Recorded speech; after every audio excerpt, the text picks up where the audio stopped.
हाय बेचारी बहू। सरिता की शादी एक अच्छे परिवार में हुई है।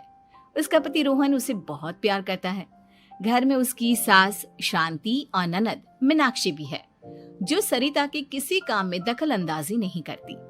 लेकिन फिर भी सरिता को ऐसा लगता है कि दुनिया की सबसे ज्यादा बेचारी बहू वही है और सबसे ज्यादा अत्याचार उसी पर हो रहा है।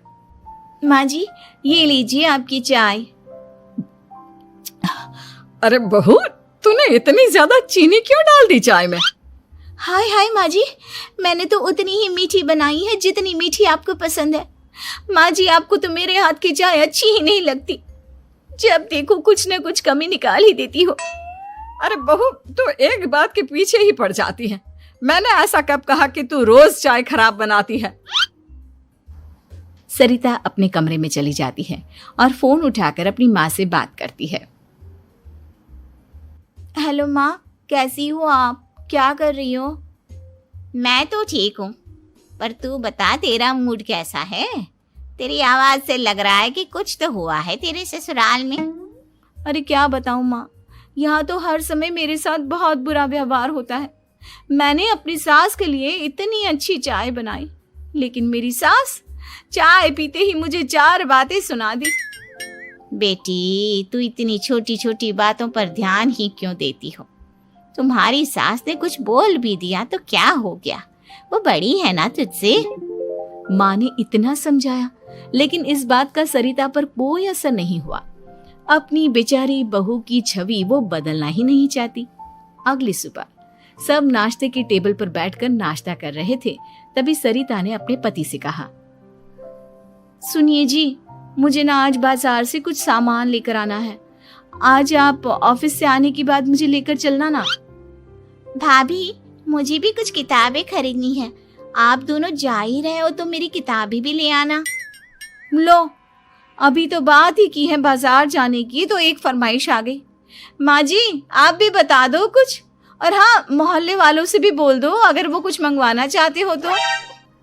बेचारी मीनाक्षी अपना सा मुंह लेकर रह गई।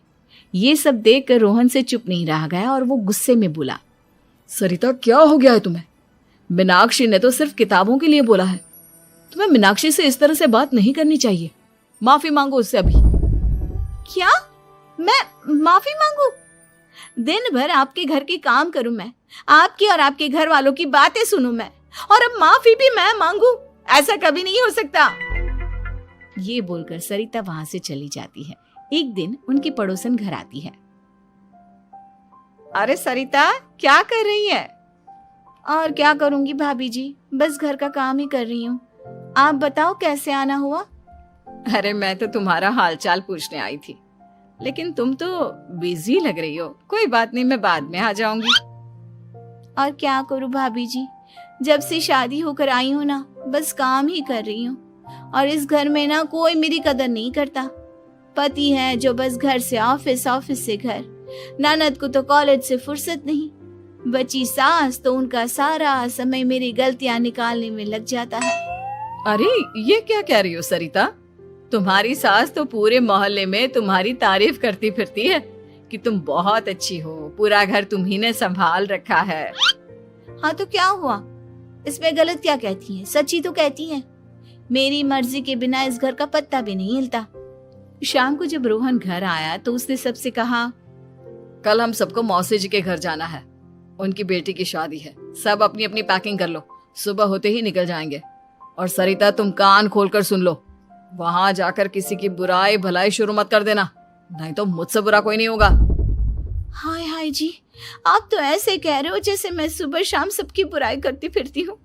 आज तक कोई कह नहीं सकता कि मैंने किसी के पीठ पीछे किसी के बारे में कोई बुरी बात बोली हो तो। अरे बस बहू, बात को और ज्यादा आगे मत बढ़ा। हमें सब पता है तू हमारे साथ क्या व्यवहार करती है। ये बात घर तक रखना, शादी में किसी को कुछ मत बोलना, नहीं तो सब कहेंगे कि शांति की बहू कितना बोलती है। हाँ हाँ, सब कुछ तो मैं ही बोलती हूँ ना। आप लोग तो हर समय फूलों की बारिश करते रहते हो मेरे ऊपर। सारी गलती मेरी है जो मैं इस घर में आई। सबका कितना ध्यान रखती हूँ, लेकिन फिर भी मेरी तो आप लोगों की नजर में कोई कदर ही नहीं है। अगली सुबह सब लोग मौसी जी के घर पर चले जाते हैं। वहां पर शादी का माहौल होता है, सब जगह चहल पहल होती है, बहुत सारे मेहमान आए हैं। सरिता को वहां बहुत अच्छा लग रहा है। वो अपने मन में सोचती है, यहाँ कितना अच्छा लग रहा है, कितनी रौनक है। मैं यहाँ किसी से ज्यादा बात नहीं करूंगी। अगर मेरे मुंह से कुछ ऐसा वैसा निकल गया तो रोहन जी तो मुझसे गुस्सा हो जाएंगी। सरिता ये सब सोच ही रही थी कि वहां रोहन की कजिन साक्षी आ गई और सरिता से बोली, आप सरिता भाभी हो ना? जितना आपके बारे में सुना था आप तो उससे भी ज्यादा सुंदर हो।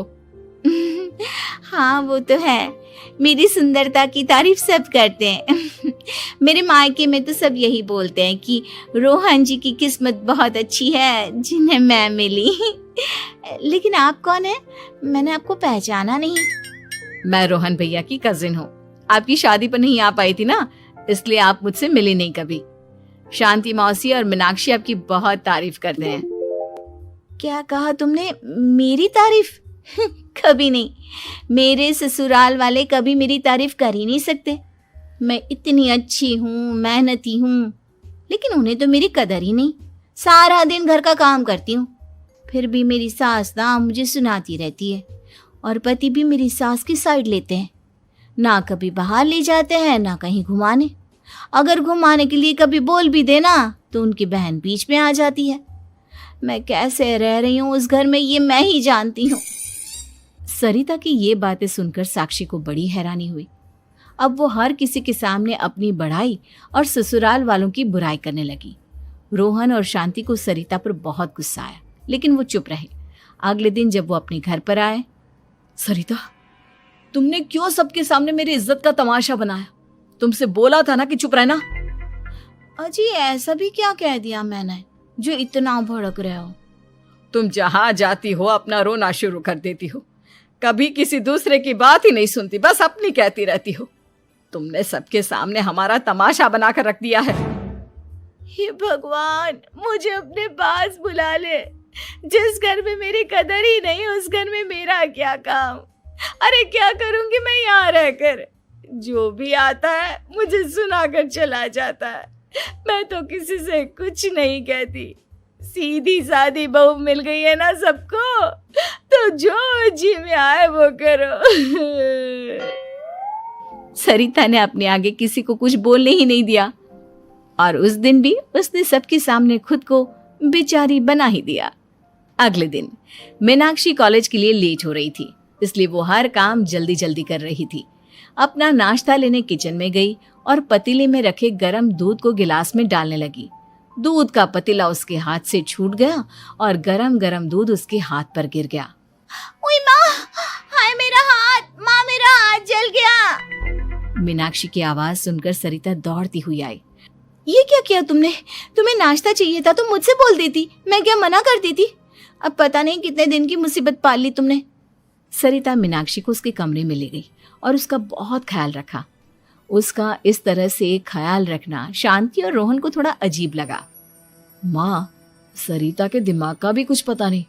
कल शादी में सबको इतना कुछ बोल कर आई है हमारे बारे में, और अब मीनाक्षी की कितनी अच्छी देखभाल कर रही है। ये ऐसा क्यों करती है? बेटा, तेरी बीवी की ना आदत हो गई है सबके सामने खुद को बेचारी दिखाने की, और आदत इतनी जल्दी नहीं बदलती। जब ये बोलना शुरू करती है तो रुकने का नाम ही नहीं लेती, इसलिए इसे पता ही नहीं चलता कि ये किसके सामने क्या बोली जा रही है। लेकिन दिल की बहुत अच्छी है। हमें भी अपना दिल बड़ा करके ये जैसी है इसे स्वीकार करना चाहिए।